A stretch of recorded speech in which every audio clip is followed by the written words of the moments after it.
It cannot go on, this criminal act of breaking families, because families is a very strong value everywhere and to every society. It is not fair that parents are sent back and kids stay here, or the other way around. So the third proposal on the bill that is in Congress that was presented by Senator Kennedy, Senator McCain, which they invested 1 week's time in Mexico with su servidor, with me, on putting together that bill that we had worked together with President Bush administration.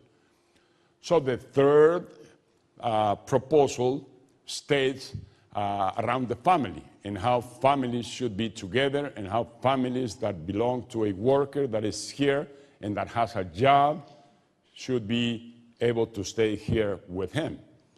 And that worker should be able to travel back and forth to Mexico through the year to visit their family there. Because 1 out of 3 homes in rural Mexico, and I'm sure that happens in all of Central America, are led by women now, are led by the mother.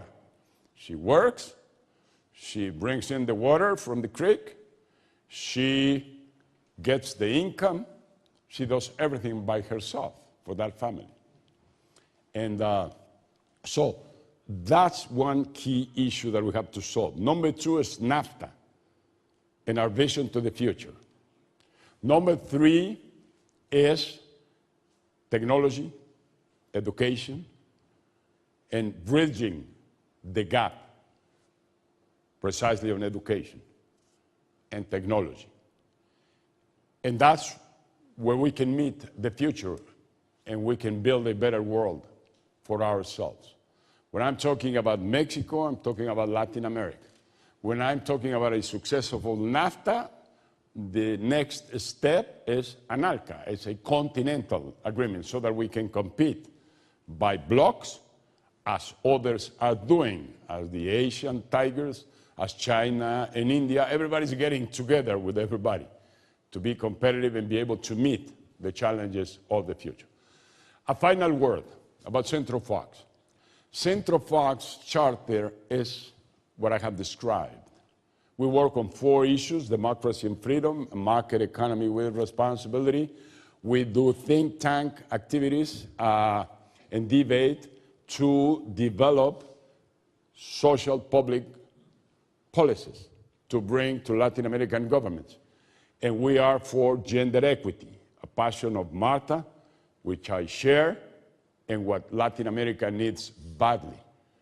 Because in addition to not having enjoyed democracy and freedom, we did not integrate women to the commitment of building our nations. Latin America is undergoing a change in this direction, and we at Centro Fox want to be part of that. Want to be part of promoting women, promoting spaces to women, promoting respect to women, no discrimination to women, which we need in Latin America. And Centro Fox is there for you. I hope we'll be doing some exchanges with this great university, educative exchanges, student exchanges, faculty exchanges, knowledge exchange, and keep building nets of working together we can do. Now, I ask permission for having a Q&A session right now. Not too long. We have to go back to Mexico, Martha and myself, but we have time for you. We have time for you. And thank you very much for your patience and your attendance. Gracias.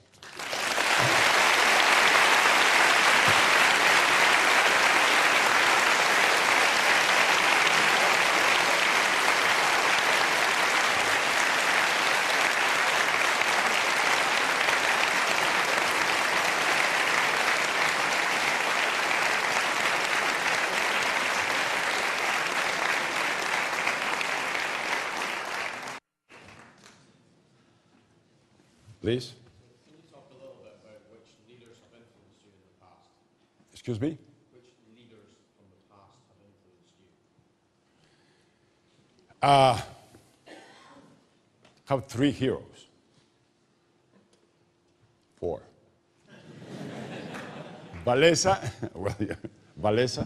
Poland, defeated communism without violence. Gandhi defeated the British Empire, no violence. Mandela defeated the apartheid in South Africa, no violence. Martin Luther King defeated discrimination, no violence.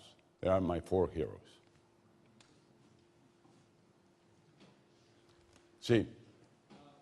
Sir, you talked about free market economy. So what happens at times is that because of free market economy, the gap between the poor and the rich increases quite a lot. So in that particular case, what do you think is the role of the government, and how does it actually move it to bridge that gap, increasing gap between the rich and the poor? Yeah. It's mandatory. It's indispensable. We cannot let everything to the market. It's quite unfair, the market itself. And we cannot let to governments the total responsibility. So it's a blend.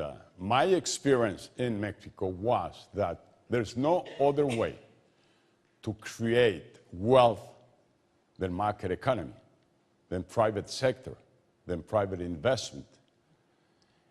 And that has to be associated with a government responsibility, which I think is temporary interventions, selective interventions on making sure, especially that human capital building, that combating poverty, that opportunities on the starting line, which is a program that Martha and I developed in Mexico, trying to equal opportunities in the starting line on education, health, and housing. So you have to do those temporary interventions. One comparison could be this: 2 very different models. The European model that takes 40% fiscal take from the economy, from the gross product, and government runs that 40%. So government is taking the lead in their responsibility, maybe too far, on building the nation and building the opportunities to people. And that's why their spread of income is so short. When in Europe it's like this, in the States it's like from the roof to the floor. And same in Latin America. We have terrible distribution of income. The other alternative is more like United States, more on the private sector side. Lower income rates, lower take from government, on the understanding that is putting the responsibility on the private sector. So it's difficult to say for one or the other. It's a blend. It depends on each nation, each economy, each characteristics. But it will always have to be a blend. Okay.